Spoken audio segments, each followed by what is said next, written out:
Today we're here to discuss realtor safety.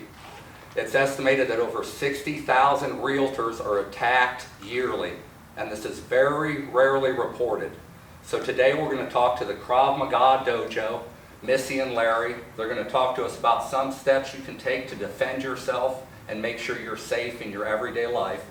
Missi, it's good to meet you. Larry, good to meet you too. Nice to meet you. Welcome to have you guys in town. We're going to talk today about realtor safety, and my first question would be, what can people do to protect themselves? What can they do in their everyday life that they're safe, that they can go on there in their daily life and not worry about attacks? Right, so especially with realtors, like we're talking about realtors, they have some pretty significant, their job is dangerous. Very, yes. They're usually, I know, dressed up very nice, not exactly the type of clothing that you would be preferred to wear while you're attacked, but you know, you do what you gotta do.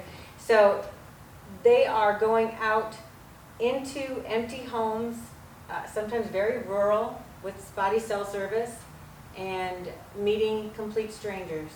Yes. So the things that they have in place, you can do background checks, you can try to look them up on social media, have them come by the office, things like that, get pre-approved before you ever even say, okay, now let's look at houses. Those kinds of things are good.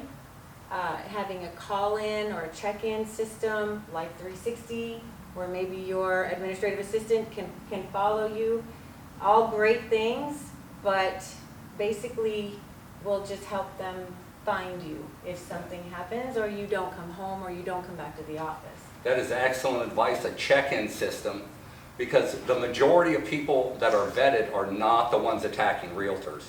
The majority of people that you know are not the ones attacking realtors. These could be squatters, they could be thieves, they could be people seeking this very thing on social media by shopping for open houses. So she's very correct. You have to be prepared all the time, not think that you vetted this person, that you're going to be okay. And we're not trying to instill fear in you. We're just trying to raise awareness that you're vetting people that are not likely to attack you. You're in a situation where you're by yourself, you're alone, especially around here with the highway. Right. Thousands and thousands of people come down this highway every day traveling through, and there's no telling what any of them are up to, which is good advice. So another question we have are, what are the key warning signs that realtors can look for when they're meeting someone or in a situation where they don't feel safe or they're unaware? So if you do get somebody calling in and they want to look at a certain property and they want to do it right now, I'm in the area, can you just meet me over here? That's a red flag. Yes. Because if somebody is legitimately looking to purchase a home, it's a big deal. That's one of the biggest life decisions you ever make. So they should take a little time. If they won't come into the office and give you a driver's license, that's another red flag. Yeah. You don't want to do that. If they show up and you don't see a car, that's another that's a big problem. Yeah, for sure. That would make me nervous. They're not gonna park. Where's their Yeah. vehicle at? Yeah, Right. for sure. Right. Yeah, so realtor, they should always get there first. They should always walk around the house to make sure everything is secure. Because a lot of times people break in and then they have somebody who can be vetted, make the appointment, and they're waiting inside for you. And someone else is there waiting. Yes. Yeah, that's a very key point too. You need to understand when your realtor's asking you for your personal information, they want your license number, they want your name, they're not being rude. All they are is protecting themselves. They're just asking questions. So the best thing to do is just give them your information, let them run your name, let them check you so that they feel safe and you feel safe and you can just continue business without any unnecessary animosity. Would be good, solid advice too. Just listen to your realtor and understand that they're in unsafe situations every day. Just turn over your information. It's not a personal attack. Right.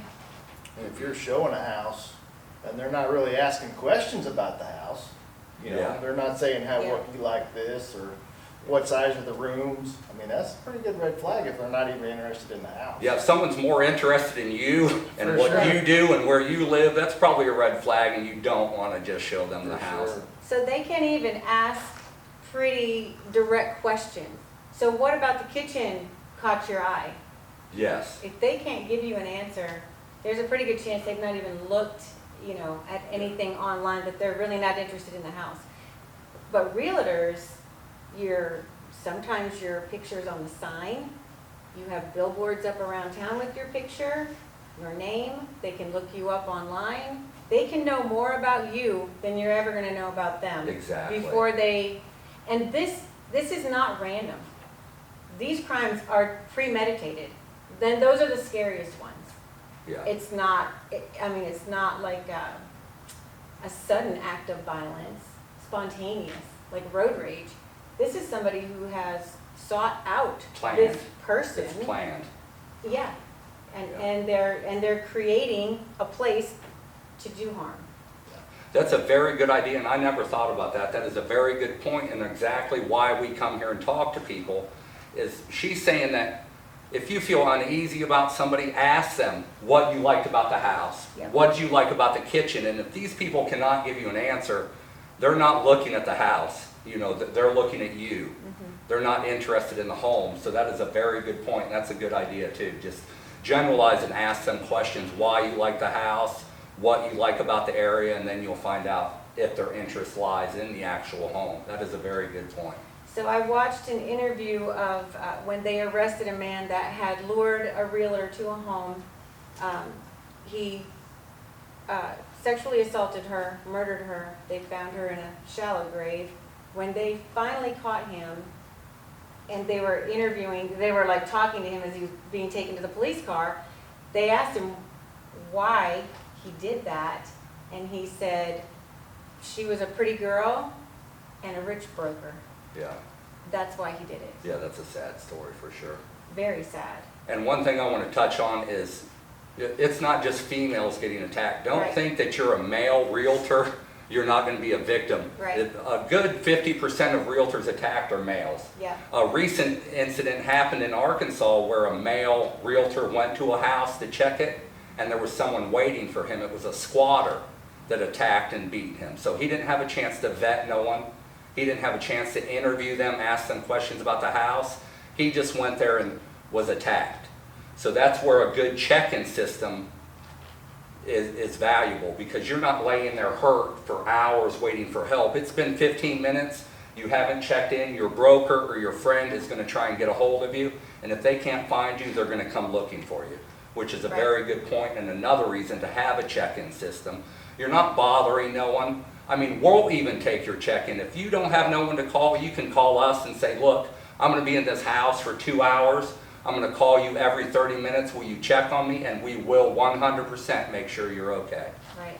So that leads us to touch on, what advice would you give to realtors if they have a gut instinct that they're in a bad situation, or someone is making them generally nervous, or even a location or situation?